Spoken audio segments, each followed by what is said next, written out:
Ako nga pala si Anthony. Isang simpleng lalaki na may simpleng buhay at pangarap. Tahimik akong namumuhay sa probinsya ng Cagayan. Medyo mahirap nga lang dahil wala naman akong regular na trabaho.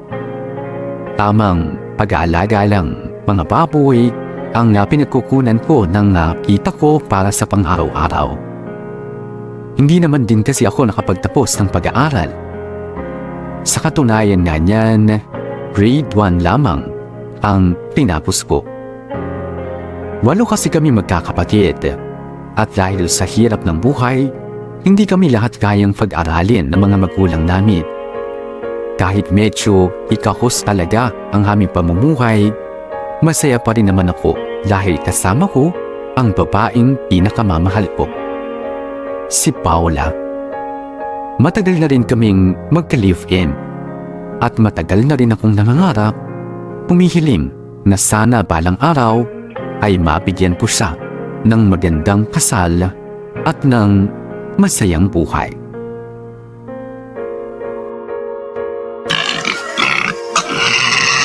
Oh, kumain kayo ng kumain ha? Palaki kayo para malaki rin ang benta ko. Anthony! Anthony! Oh, Sheng, nagawa mo rito? May kaunting salo-salo sa bahay kaninang tanghali. Dumating yung pinsan ni Mama na galing Canada. Kaya ito, dinalhan kita ng minudo. Oh, talaga, nagkabala ka pa. Pero salamat dito ah. May hapunan na kami ni Paolo mamaya. Amoy pa lang, nakakabusog na. Siyempre, alam mo naman si Mama, specialty niya ang minudo. Pakisabi kay tita, salamat dito ah. Nako, ang sasabihin lang nun sa'yo, huwag ka nang magpasalamat. Puntahan mo na lang daw siya at namimiss ka na nun. Buti pa raw yung baboy nakakarating sa kanya, yung mismong nag-aalaga, hindi raw. Di bale, dadalaw rin ako pag hindi na ako masyado abala rito. Alam mo naman, kailangan magdoble kayod para sa kinabukasan. Oh, yung isa ba, ano na? Tinutulungan ka ba sa mga gastusin dito sa bahay nyo? Ultimo pagbabayad lang ng kuryente? Yaan mo na. Ako naman yung lalaki. Kaya tama lang na ako dapat ang bahala pagdating sa pagbibigay ng pera. Hay nako Anthony, ilang beses ko bang sinasabi sa'yo na kawawa ka dyan sa kinakasama mo? Kayod ka nga ng kayod, samantalang yung isa, buhay reyna. Siya naman ang reyna ng buhay ko. Kaya ayos lang yun. Ay sus! Dinadaan mo na naman ako sa ganyan. Iuntog kaya kita ng magising ka, no? Kung nag-aalala ka sa akin, ayos lang ako. Kaya ko naman. Saka isa pa, wala naman kaming problema ni Paula. Ayos lang kami. Sigurado ka. Oo nga, sigurado ako. O basta kapag may problema, sumigaw ka lang ng Darna at darating ako. Ganito ba? Darna! Baliw ka talaga kahit kailan. Anong meron dito? Ay, mahal. Binigyan tayo ni Tita Celia ng hapunan, no? Minudo. Hi Paula. Dadalhin ko na to sa loob. Tsaka kung pwede lang pagkatapos mo dyan maligo ka na. Ayokong tatabi ka sa akin na amoy baboy ka pa. Sige, sige. Ugali ng jowa mo? Singbaho ng koral ng baboy? Grabe ka naman, baka mainit lang ang ulo. Sige na, uwi ka na, tatapusin ko na to. Salamat ulit sa pagkain, ha? Wala yon. Mauna na ako. Sige.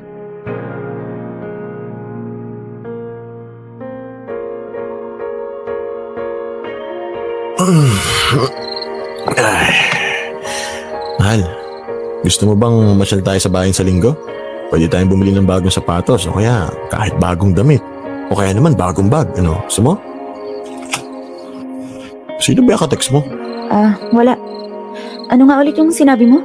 Sabi ko, gusto mo bang mamasyal tayo sa linggo? Di ba may kinukulit ka sa aking bag? Bilhin na natin. Sa linggo? Hindi ako pwede. May lalakarin ako. Ano? Basta may lalakarin ako. Sa susunod na lang. O di kaya, ikaw na lang ang bumili ng bag ko. Total naman, alam mo na yung itsura. Para naman matuwa ko sa'yo. Ay, pwede rin naman. Doon sa lakad mo, sino ba yung kasama mo? Saan kayo pupunta? Anong oras ka uuwi? Ba't ba ang dami mong tanong? Daig mo pa yung pulis Basta aalis ako, wala ka na ron. Tsaka pwede ba, huwag mo na akong pakialaman. Ito naman, parang nagtatanong lang. Ewan ko sa'yo. Matulog na nga tayo. Baka masira pa yung gabi ko Sige na, matulog ka na.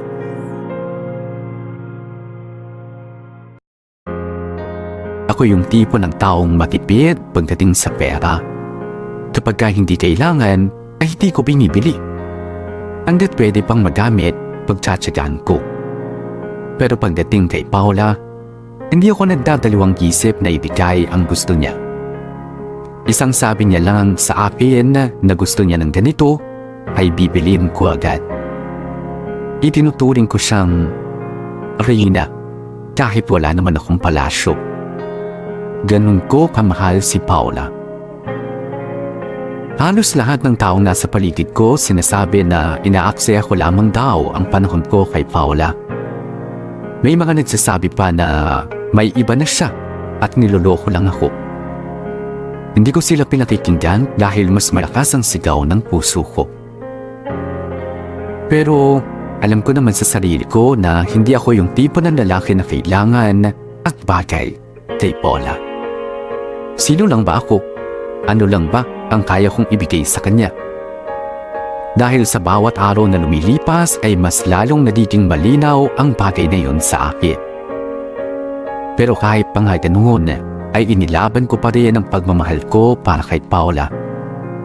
Kahit na nararamdaman ko ang unti-unti niyang paglayo sa akin, ay mas lalo akong gumagawa ng paraan para lang hindi siya mawala sa buhay ko.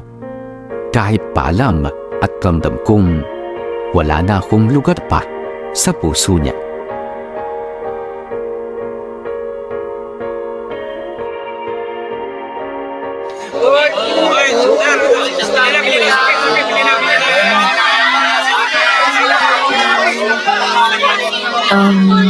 Anthony, may sasabihin sana ako sa'yo. Pero huwag kang magwawala agad, ha? Ba't naman ako magwawala? Kasi malaki ang posibilidad na magwala ka sa sasabihin ko. Ano ba kasi yun? Sabihin mo na. Hindi ako magwawala. Nandito tayo sa palengke. Magmumukha ako si Raulo. Sigurado ka? Oo, sigurado ako. Sabihin mo na. Kahapon kasi, nakita ko si Paula at Joel magkasama. O tapos? Holding hands. Sweet. Parang mag-jowa.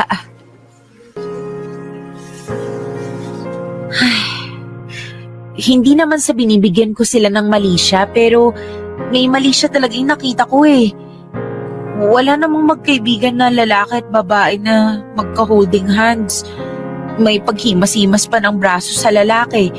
Tapos yung ngitian, halatang iba yung ibig sabihin. Anthony, hindi kaya... sana mali yung iniisip ko. Sana mali talaga. Huwag kang mag-alala. Alam ko sinasabi mo. Alam mo? Teka.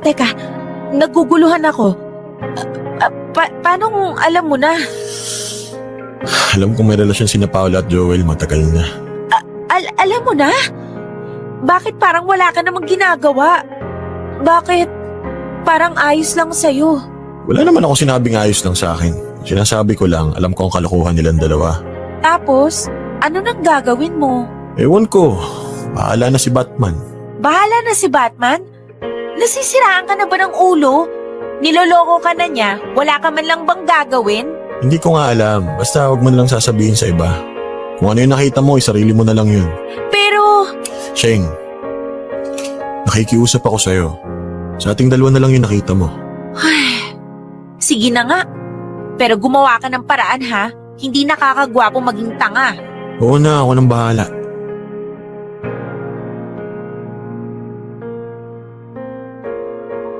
Oh, buti naman na tumawid ka na. Akala ko gagabihin ka na naman eh. Saan ka galing? Diyan lang. Diyan lang. Ano ba, Anthony? Kapag sinabi kong dyan lang, dyan lang. Huwag ka na magtanong ng magtanong. O ano naman kung magtanong ko na magtanong? May karapatan akong gawin yun, di ba? Kaya sagutin mo na lang ako. Saan ka nga nagpunta? Kina Jane. May kinain sa kanila. Doon ako galing. Ah, talaga? Baka naman kung saan-saan lang para makapagsalo kayo ni Joel, tama ba? Tama, di ba? Oo na, tama ka. Kasama ko nga si Joel. Ano naman sa'yo ngayon, ha? Magre-reklamo ka? Eh ano bang akala mo sa akin, tanga? Uto-uto? Sa tingin mo ba hindi ko alam lahat ng mga kalokohan ninyo ni Joel, ha? Matagal ko nang alam, Paula. Matagal ko nang alam na niloloko mo lang ako. Alam mo naman pala eh. Bakit nagtatanong ka pa tuwing aalis ako? Kung alam mo naman pala kung sino ang kasama ko. Teka, kung makapagsalita ka, parang wala kang kasalanan sa akin ah. Parang gusto mo pa ako magpasalamat sa panloloko mo. Talagang dapat ka lang magpasalamat sa akin na sa'yo pa ako umuwi kahit na alam nating dalawa na pinagtsatsagaan na lang kita. Pinagtsatsagaan? Eh ano bang pagkukulang ko sa'yo para masabi mo yan sa akin, ha? Marami! Sobrang dami!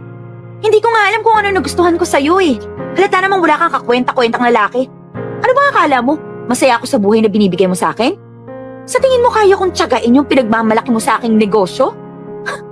Mataas ang pangarap ko, Anthony. Gusto ko na marangyang buhay na halata namang hindi mo kayang ibigay. Sakit po naman magsalita. Parang hindi ko binigay sa'yo lahat ng gusto mo ah. Parang hindi lahat ng hiling mo sinusunod ko. Nagmumukha na nga akong tanga, mapasaya lang kita tapos sasabihin mo pa rin na kulang? Eh dahil kulang naman talaga. Alam mo kung anong tingin ko sa'yo? Isang lalaking hindi ako kayang bigyan ng magandang buhay. Isang lalaking walang pinag-aralan at tatanga-tanga. Isang taong kontento lang sa buhay at walang balak umasenso. Sige nga, sinong babae ang magkakagusto niyan sa'yo? Wala! Walang babae magtsatsaga sa'yo dahil wala kang kwenta. Walang kwenta. Pues umalis ka na ngayon sa pamamahay ko. Dalhin mo na lahat ng gamit mo maliban sa mga gamit na binili ko para sa'yo. Pinagmamalaki mo yung mga yon? Mga pipitsuging gamit? Mga damit na galing sa ukay-ukay? Sayong-sayo na. Katulad ka lang din ng mga yon tititsugin. Walang kwenta.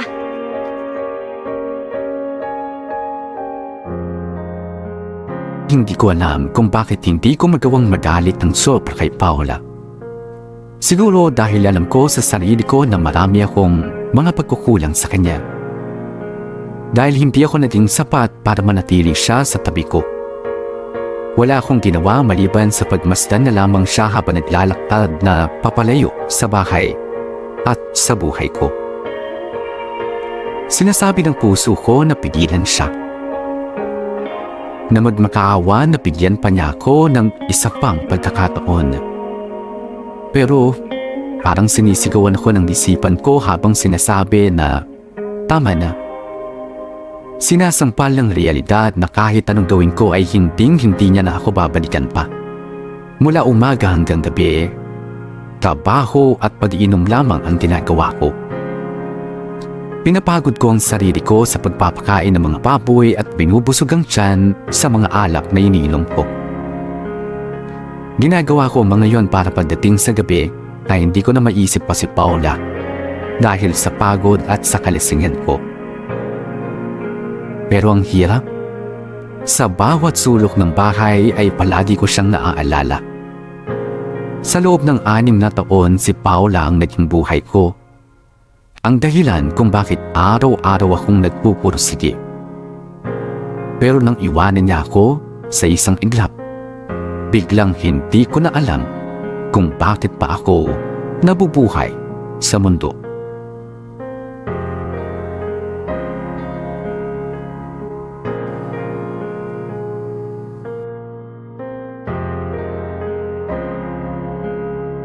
Anthony? Anthony? Walang tao. Bukas naman pala yung pinto eh. Ano bang ginagawa mo dito? Gabing-gabi na. Ibabalik ko lang sana yung plato na... Oh, bakit ka naglalasing? Anong nangyari?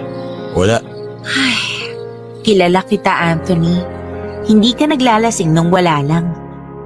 Nasaan ba si Paula? Ba't hindi ka malang inaawat sa pag-inom? Si Paula? Ayun, nagpapakasaya sa pugad ng lalaki niya. Ha? Iniwan na niya ako eh. Umalis na. Mali.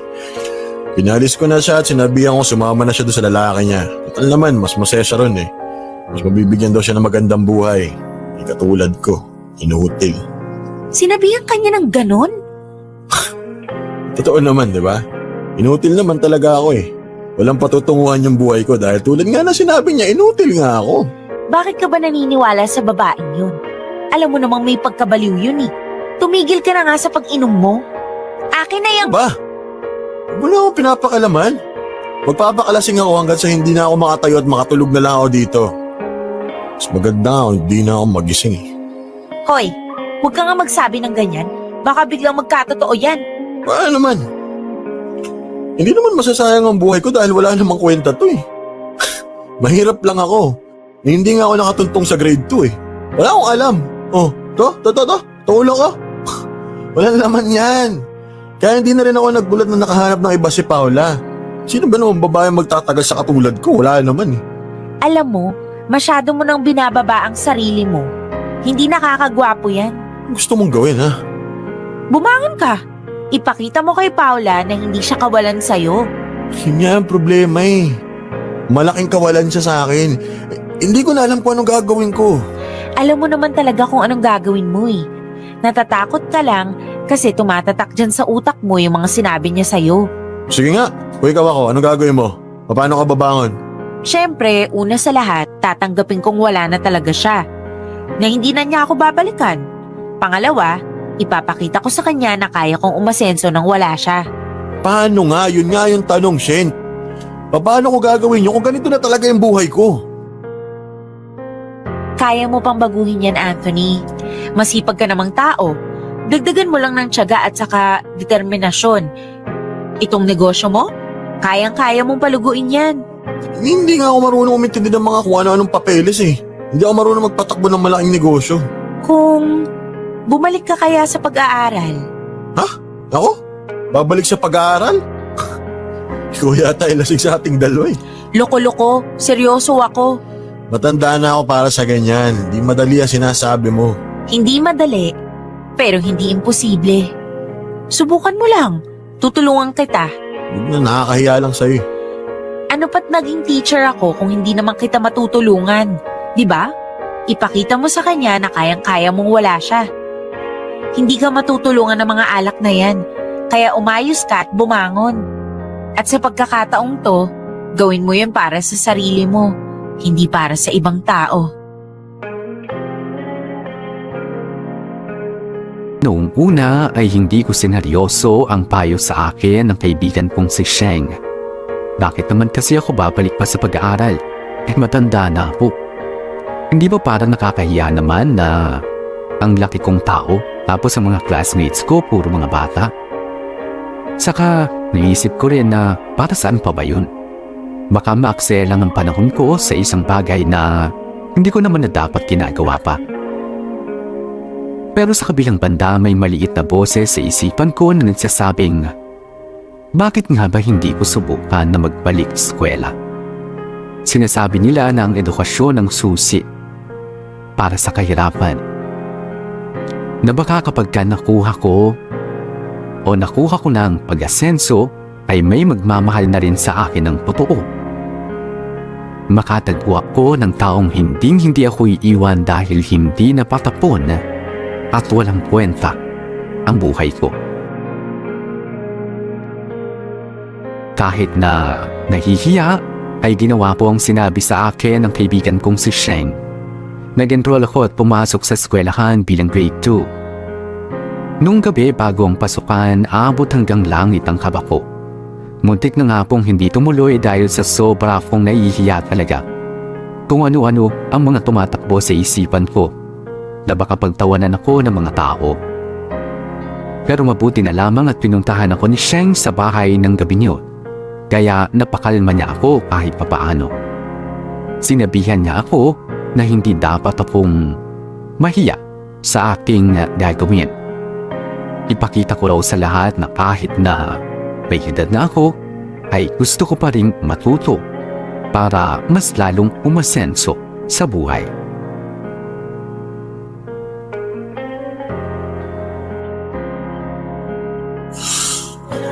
Umuwi na lang kaya ako, nakakaya dito eh. Hi po, kuya. Hello? Ano pong ginagawa niyo dito? Ikaw po ba yung teacher namin? Bakit po kayo nakaupo dito? Di ba dapat po nasa harap kayo? Hindi ako teacher. Classmate niyo ako. Po?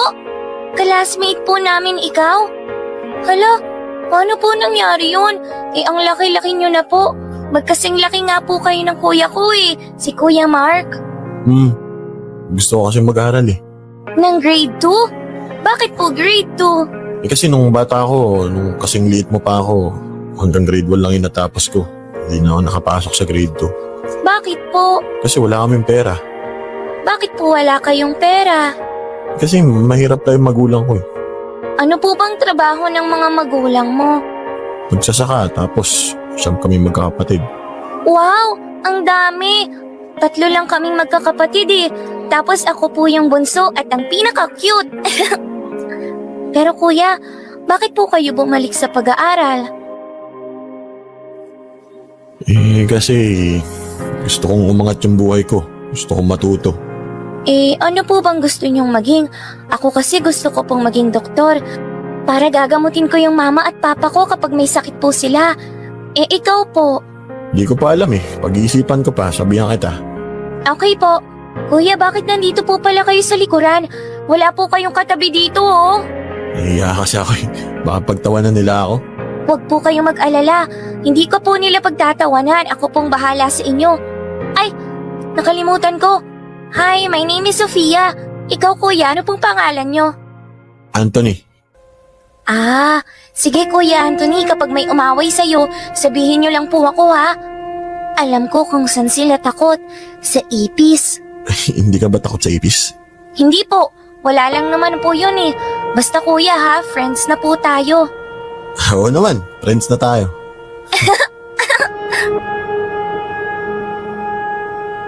Ikaw talaga, binigyan mo na naman ako ng ulam. Nahihiya na talaga ako sa inyo eh. Sus, wala yun. Alam mo naman si Mama, kung makapagluto, parang isang buong barangay ang kakain. Ay, oo nga pala. Kumusta yung first day mo? Ayun, may kaibigan na ako agad. Talaga? Sino? Teka, huhulaan ko. Si Sofia yan, no? Oo, siya nga. Ang daldal ng batang yun, napakabibo. Nako, sinabi mo. Pero kahit madaldal yun, siyang pinakamatalino sa lahat. Mukha nga sa kanya ako magpapaturo eh. Mas matalino pa sa akin. Pero aminin mo, nakaka-enjoy mag-aral ulit, di ba? Oo, pero syempre, nahihiya pa rin ako. Masasanay ka rin, huwag kang mag-alala. Sa umpisa lang yung hiya-hiya na yan, isipin mo na lang na ginagawa mo to para sa sarili mo.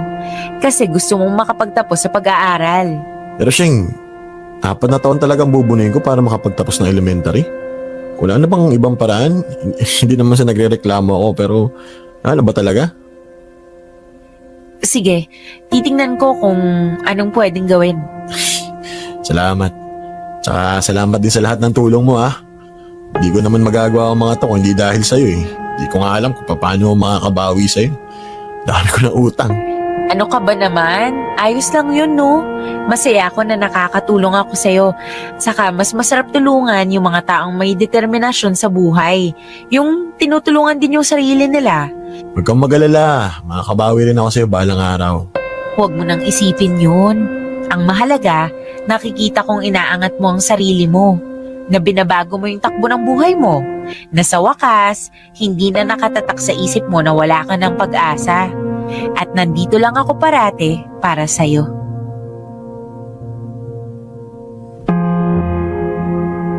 Sa mga narinig ko mula kay Sheng, ay biglang lalong lumakas ang loob ko.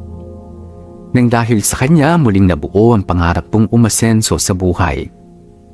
Ang mapabuti ang kalagayan ko. Si Sheng rin ang nagturo sa akin na gawin ko ang mga bagay na ito hindi para sa ibang tao, kundi para sa akin mismo. Na oras na raw para sarili ko naman ang mahalin ko. Kaya yun ang ginawa ko. Imbis na mahiya, in-enjoy ko ang pagbabalik ko sa pag-aaral. Nakikipagkulitan at nakikipaglaro ako sa mga klase ko. Nagpa-participate sa klase para tumaas ang grades. Nagpapatulong kay Sheng sa mga assignments at projects ko.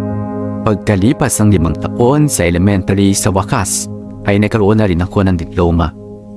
Siyempre, si Sheng ang isa sa mga pinakamasayang tao para sa akin. Siya ang dahilan kung bakit nagawa kong ayusin ang buhay ko. Siya ang dahilan kung bakit sa pangalawang pagkakataon ay sumaya ang puso ko. Oh, Anthony, nandito ka pala. Ay, magandang hapon po, Tito Nanding. Magandang hapon din. Si Sheng ba ang hinihintay mo? Nako, naliligo pa. Ayos lang po. Mamaya pa po kami talaga dapat aalis eh. Inagahan ko lang po ang pagsundo sa kanya. Ganun ba? Pero alam naman niyang nandito ka na? Opo, nasabi na po ni tita. Oo nga pala. Nabalitahan ko nakagraduate ka na sa elementary. Congratulations sa'yo. Salamat po. Sa wakas, nagkadiploma rin po. 4 na taon ko rin pinaghirapan yun. Mabuti naman kung ganun. Nakakatuwa nga talagang pinursigi mo yung pag-aaral mo eh. Sana naman may balak kang mag-high school ano. Ituloy-tuloy mo na yan, iho. Ay, opo naman po. Itutuloy-tuloy ko na po to. Pero baka po mag-exam na lang ako para makakuha na po ako ng diploma sa high school. Oo, maganda yan. Tinutulungan ka naman ba ni Sheng? Opo eh. Dami na nga po siyang naitulong sa akin. Hindi ko na po alam kung paano ako makakabawi sa kanya. Alam mo kung paano ka makakabawi sa kanya? Paano po? Pakasalan mo. Si Tito talaga eh. Aba, seryoso ako sa sinabi ko sa'yo. Doon din naman ang punto niyong dalawa eh. Hindi pa po niya ako boyfriend. Hindi mo kasi nililigawan. Ligawan mo na. Huwag mo na kaming isipin ng tita Celia mo. Approve na approve ka sa amin. Kesa naman sa iba mapunta yung anak namin, di sa'yo na lang. Mas mapapanatag pa yung loob namin. Tingnan po natin, Tito. Sus, kaya yan. Ako bahala sa'yo. Tutulungan kita dyan kay Sheng. Si Tito talaga oh. Salamat sa panlilibre mo sa akin ngayong araw ha. Ikaw talaga, hindi naman kailangan. Okay lang naman. Simpleng bagay lang to sa lahat ng mga nagawa mo sa akin. Okay. O, paano? Ingat ka sa pag-uwi ha. Salamat ulit. Good night. Sheng, sandali lang. May sasabihin sana ako. Ano yun? Huwag kang magagalit ah. Bakit naman ako magagalit? Ewan ko. Huwag na lang pala. Sige, good night. Hoy, teka, sabihin mo na yon. Ano ba? Hindi ako makakatulog niyan. Ka ng Kung dinidiretso mo na lang ako, edi sana kanina pa tayo tapos dito. Sabihin mo na para... Mahal na kita. Ano ulit? Sabi ko, mahal na kita. Okay. Tapos? Tapos, gusto ko ring sabihin na hintayin mo ako. Ha? Teka, nalito ako. Hintayin kita? Saan? Bakit? Hindi ganoon. Gustong gusto kitang ligawan, Sheng, pero alam ko kasi sa sarili ko na hindi pa to yung Anthony na babagay sa'yo. Sinabi ko kung ano yung nararamdaman ko para hindi ako magsisi sa huli. Di ba dapat ako yung hintayin mo kasi ako yung babae? Wala pa kasi ako napapatunayan eh. Gusto ko kapag liligawan kita, okay na ako. Kaya mo na ako ipagmalaki sa ibang tao. Yung hindi ka na mahihiyang ikwento ko sa iba. O kahit man lang makasama ako. Hindi naman mangyayari yun eh. Kilala mo naman ako, di ba? Oo, pero ang karapat dapat sa'yo na lalaki, yung pinakamabait, pinakamasipag, tsaka yung kayang-kaya kang buhayin. Wala pa ako dun eh. Pero ginagawa ko naman lahat para maging karapat dapat sa'yo.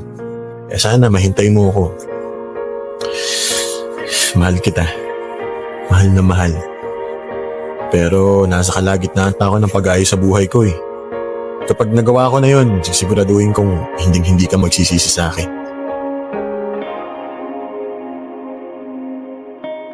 Kung noong una ay para sa sarili ko ang dahilan kung bakit naisip kong bumalik sa pag-aaral, na mga oras na yon para kay Sheng kung bakit mas lalo ko pang ginustong umasenso sa buhay. Gusto kong maging karapat-dapat para sa kanya. Gusto kong ibigay sa kanya ang mundo. Nakakatuwa lang dahil kahit sobra ko siyang mahal ay wala akong takot na masasayang ang lahat ng gagawin ko para kay Sheng. Pagkatapos ko makagraduate sa elementary ay kumuha ako agad ng ALS o yung Alternative Learning System at sa awa ng Diyos ay nakapasa nga ako. Nang makaipon na ako ng pera ay vocational course naman ang isinunod ko. At sa bawat desisyon na ginagawa ko, si Sheng ang naging kasama ko.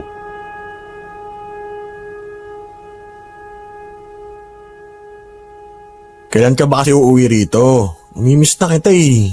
Sus! Halos araw-araw naman tayo magkausap ah. Siyempre, iba pa rin yung magkasama talaga tayo. Huwag kang mag-alala, malapit na akong umuwi. May inaasikaso pa ako rito sa Maynila. Tapos pag uwi ko, babawi ako sa iyo ng sobra. At uumpisahan na rin natin yung pagpaplano sa kasal natin. Sige. Ilang beses na rin akong tinatanong ni Mama kung kailan daw natin uumpisahan yung plano. Nakausap na nga niya yung parang gusto niyang magkasal sa ating dalawa eh. Wala na pala tayo masyadong iisipin eh. Kaya dapat lang na umpisahan na natin. Sige na mahal. Mamaya na lang ulit ha. May pupuntahan pa kasi ko. Sige, mag-iingat ka dyan ha. I love you, bye. I love you too. Bye! Ay, papakain muna ako ng mga baboy bago magpahinga. Anthony? Paula? Hi. Oo, anong ginagawa mo rito? May dinadaanan lang ako. Tapos naisipan ko na ring dalawin ka. Kung ayos lang. Pero kung ayaw mo akong kausap, ayos lang din. Pwede ako umalis agad. Hindi, ayos lang. Wala naman akong ginagawa ngayon eh. Kumusta ka na? Nabalitaan ko lumaki na ang negosyo mo Napalago mo na rin sa wakas. Oo nga eh. Pinagsamang pagtsatsaga at kasipagan yan. Oo nga pala. Nakwento sa akin ni Aida na nag-aral ka raw. Totoo ba yun? Oo, sa katunayan nga, katatapos ko lang ng vocational course ko eh. Yun pa lang kasi yung kaya ng pera ko. Talaga? Wow, ang galing. Masayang masaya ako para sa'yo. Kaya naman pala, parang ibang tao ka na ngayon eh. Marami na palang nangyari sa'yo. Sobrang proud ako. Salamat, ikaw. Gusto ka na? Kayo ni Joel. Nagpakasal na kami. Dati pa, 2 na nga ang anak namin eh. Mabuti naman kung ganun. Kaya ako nakapagdesisyon na puntahan ka eh. Dahil gusto ko sanang humingi ng tawad sa lahat ng mga nagawa ko sa'yo noon. Sa lahat ng mga nasabi ko. Alam ko namang nasaktan kita ng sobra eh. Kaya sana patawarin mo ako. Matagal na kitang napatawad, Paula. Pinili kong patawarin ka dahil yun ang gusto ko. Gumaan na rin yung pakiramdam ko. Mahirap kasi yung gumigising araw-araw na mabigat ang dinadala. Salamat, Anthony. Malaking bagay yan sa akin. Tsaka naisip ko, kung gusto kong baguhin yung takbo ng buhay ko, kailangan kong iwan lahat ng mga dinadala ko sa nakaraan. At yun yung ginawa ko. Kaya ito, masaya na ako. Nagawa ko na lahat ng plano ko. Tupad ko na yung mga pangarap ko. Masaya ako para sa'yo. Masaya rin ako para sa'yo. Kalimutan na natin lahat yun. Nakaraan na lang yun na hindi na dapat binabalikan pa. Pinili kong patawarin si Paula at kalimutan na ang nangyari noon dahil gusto ko na lamang siyang maging masaya. Yung makahinga ng maluwag dahil wala akong dinadalang bigat sa dibdib ko. Ang mahalaga naman kasi sa ngayon ay ibang Anthony na ako. Masaya at unti-unti nang naaabot ang mga pangarap sa buhay.